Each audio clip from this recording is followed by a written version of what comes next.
Assalamualaikum warahmatullahi wabarakatuh. Raditu billahi robba wabil islami dina wabi muhammadin nabiyya wa rasulah. Rabbi shrah li sodari wa yassir li amri wahlul 'uqdatam min lisani yafqahul qawli. Perkenalkan, nama saya Regina Safitri Sam, NPM 09105803190029, kelas C Ilmu Pemerintahan semester 6. Baik, pada kesempatan kali ini saya akan memaparkan materi kelima, Sistem Pengawasan dan Pengendalian Pemerintahan. Pengawasan terhadap pelaksana APBD. Pelaksanaan terhadap pelaksanaan APBD, keterlambatan penetapan APBD terhadap pengelolaan keuangan desa adalah terkendalinya penyelenggaraan pemerintahan desa di bidang pembangunan desa, program pembinaan desa, program pemberdayaan desa, dan terganggunya pelaksanaan pelayanan publik. Faktor-faktor yang menyebabkan keterlambatan penetapan APBD adalah adanya keterlambatan dalam penyusunan rancangan KUA, PPAS, dan RAPBD sehingga terlambat disampaikan kepada DPRD, pejabat bupati. DPRD tidak melaksanakan tugas fungsi anggarannya dengan baik, yakni membahas dan memberikan persetujuan kepada KUA, PPAS, dan RAPBD. DPRD mengutamakan kepentingannya dalam pelaksanaan fungsi anggarannya pada saat pembahasan RAPBD. Adanya ketidakpercayaan diri dari DPRD terhadap penjabat eksekutif dalam penyusunan APBD. Kurangnya kompetensi dari anggota DPRD dalam melakukan pembahasan APBD. Peraturan tentang pedoman penyusunan APBD yang diterbitkan pemerintah selalu mengalami perubahan setiap tahunnya. Alasan politik, yakni adanya pertentangan politis antara sebagian anggota DPRD dengan pejabat bupati. Upaya yang dapat dilakukan untuk mengatasi keterlambatan dalam penetapan APBD dengan cara peningkatan kompetensi dan kapasitas bagi pihak-pihak yang terlibat dalam penyusunan APBD melalui BIMTEK maupun workshop tentang penyusunan APBD.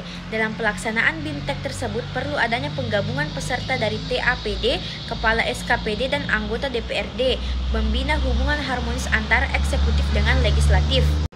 Eksekutif bupati dalam hal ini perlu melakukan kompromi-kompromi politik dengan anggota DPRD, yaitu dengan memberikan ruang lebih dalam proses pengalokasian anggaran. Semua tetap harus didasarkan pada kepentingan masyarakat. Pemerintah pusat perlu membuat aturan yang lebih tegas terhadap pihak-pihak yang terlibat dalam penyusunan APBD apabila APBD ditetapkan terlambat, tidak hanya sanksi yang bersifat administratif. Peraturan tentang pedoman penyusunan APBD yang diterbitkan setiap tahun perlu ditinjau ulang oleh pemerintah pusat. Konsistensi peraturan dalam penyusunan APBD diharapkan akan memudahkan bagi pihak-pihak yang terlibat dalam penyusunan APBD. Selain itu, peraturan-peraturan terkait dana dari pemerintah yang paling atas sebaiknya dikeluarkan tepat waktu, tidak melebihi proses penyusunan APBD. Transparansi dalam proses penyusunan APBD dimaknai terbukanya proses penyusunan APBD dan adanya akses bagi masyarakat untuk mengikuti proses penyusunan APBD sehingga diharapkan praktek-praktek tidak benar dalam pembahasan anggaran dapat diminimalisir. Perencanaan pembangunan daerah. Perencanaan pembangunan daerah adalah suatu proses penyusunan tahapan-tahapan kegiatan yang melibatkan berbagai unsur pemangku kepentingan di dalamnya guna pemanfaatan dan pengalokasian sumber daya yang ada dalam rangka meningkatkan kesejahteraan sosial dalam suatu lingkungan. Perencanaan pembangunan daerah dirumuskan secara transparan, responsif, efisien, efektif, akuntabel, partisipatif, terukur, berkeadilan, dan berkelanjutan yang meliputi rencana pembangunan jangka panjang daerah (RPJDP) yang dilaksanakan untuk 20 tahun, rencana pembangunan jangka menengah daerah (RPJMD) yang dilaksanakan 5 tahun, dan rencana kerja pemerintah daerah untuk 1 tahun. Peraturan Pemerintah Nomor 8 Tahun 2008 tentang tahapan, tata cara penyusunan, pengendalian, dan evaluasi rencana pembangunan daerah ada 4 prinsip utama, yaitu perencanaan pembangunan daerah merupakan suatu kesatuan dalam sistem perencanaan pembangunan nasional. Perencanaan pembangunan daerah dilakukan pemerintah daerah bersama para pemangku kepentingan berdasarkan peran dan kewenangan masing-masing. Perencanaan pembangunan daerah mengintegrasikan rencana tata ruang dengan Rencana pembangunan daerah. Perencanaan pembangunan daerah dilaksanakan berdasarkan kondisi, potensi yang dimiliki masing-masing daerah sesuai dinamika perkembangan daerah dan nasional. Keuangan dan aset daerah. Aset adalah sumber daya ekonomi yang dikuasai dan atau dimiliki oleh pemerintah sebagai akibat dari peristiwa masa lalu dan dari mana manfaat ekonomi atau sosial di masa depan diharapkan dapat diperoleh baik oleh pemerintah maupun masyarakat.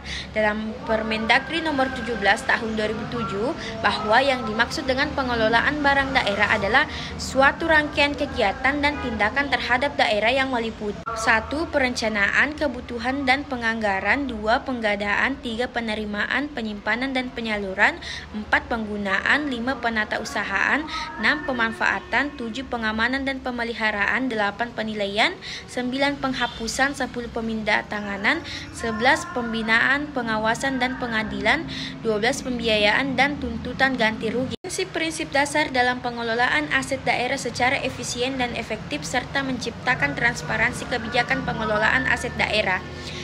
Prinsip dasar itu adalah sebagai berikut. 1.